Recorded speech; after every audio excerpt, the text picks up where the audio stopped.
Okay, so today we're going to talk about something that, let's be honest, most of us would rather not think about, but it's something many of us will have to face: managing the estate of someone we've lost. I know it's a really tough, emotional time. So my whole goal here is to just give you a clear, practical guide, a roadmap really, to help you through it. Because when you're grieving, the absolute last thing you need is to be buried under a mountain of paperwork and legal speak. It can feel just completely overwhelming. But here's the thing, and I really want you to hear this. It's not as scary as it looks. The whole process, we can break it down step by step. So let's just dive right in, and I promise, by the end of this, you're going to feel a whole lot clearer on what to do. All right, first things first. What are we even talking about when we say the estate? Well, it's pretty simple. It's everything. Everything a person owned when they passed away. So yeah, that's the money, the property, their car, even their personal belongings. But, and this is a big but that a lot of people miss, it also includes their debts. Any mortgages, credit card bills, loans.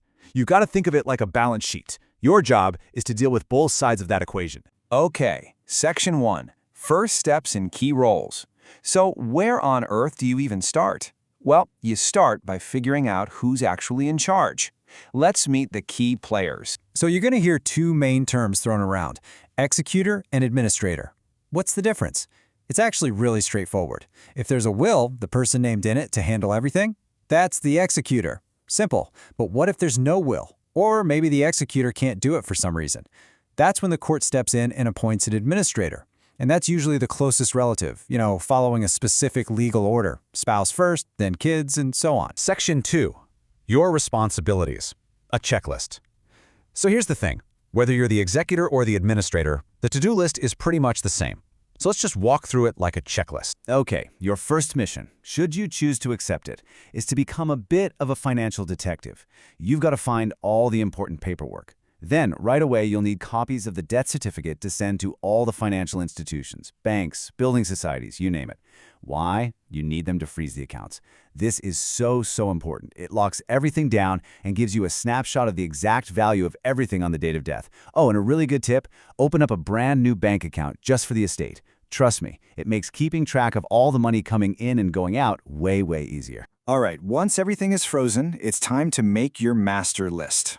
I mean a detailed list of all the assets, everything owned, and all the debts, everything owed. You have to have that complete picture before you do anything else. Only then can you move on to figuring out taxes, chasing down any money that was owed to the person, and paying off all the bills. And listen, the order here is absolutely critical. You pay the debts first. Before a single penny goes to the beneficiaries, the debts have to be cleared. Section 3. Tackling taxes and debts. Okay, deep breath. Let's talk about the two things that probably cause the most stress: taxes and debts. But I promise, we're going to keep this simple. So, inheritance tax. In the UK, there's a magic number you need to know, and it's this: £325,000. Why does that number matter so much? Well, if the total estate is worth less than that, you're usually in the clear, no inheritance tax to pay. If it's more than that, you might have to pay tax. But, and this is key, only on the amount above that £325,000 line. But hang on, it gets better, especially for homeowners. There's an extra tax-free chunk of £175,000 you might be able to get.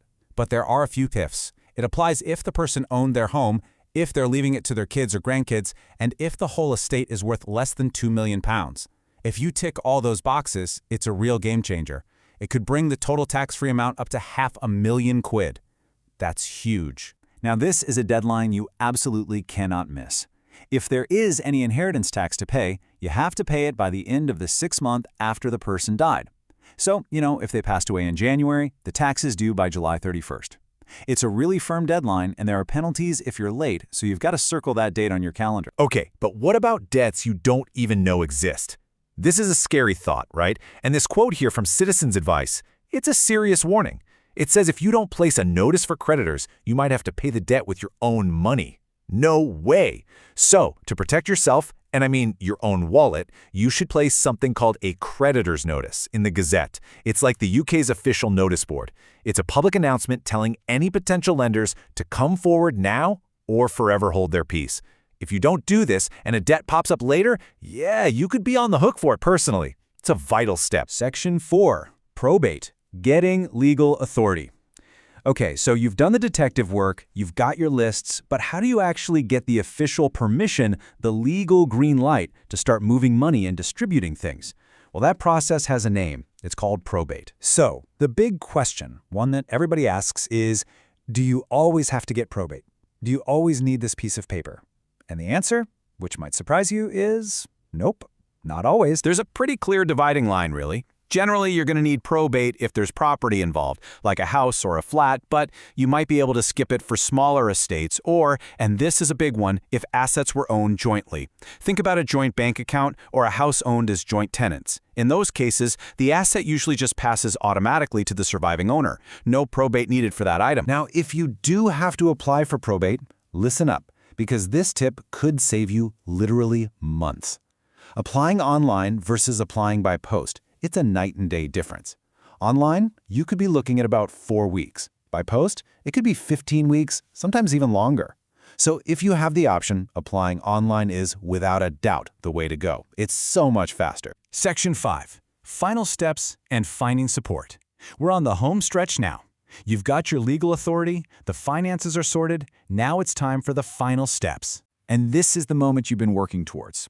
Once you have that grant of probate in your hand, and every single debt and tax bill has been paid, then you can finally share out what's left. You just follow the instructions in the will. And if there's no will, you follow a set of legal rules called the rules of intestacy. But please remember this. This whole thing, it's not just a legal or financial task. It's incredibly emotional, and you are not supposed to go through it alone. There are amazing organizations out there. Cruise Bereavement Care is there for grief support. Samaritans are there if you just need someone to talk to, anytime. And look, if the legal stuff feels too complex or you're just feeling completely overwhelmed, please don't be afraid to call a solicitor.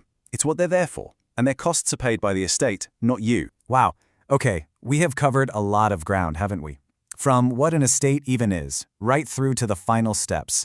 But look, a journey of 1,000 miles starts with a single step, right? So I want you to think about this.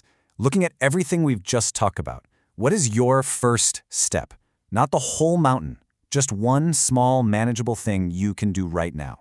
Maybe it's just finding the will, or maybe it's just grabbing a notebook and writing down your questions. Whatever it is, taking that first step, that's the most powerful move you can make.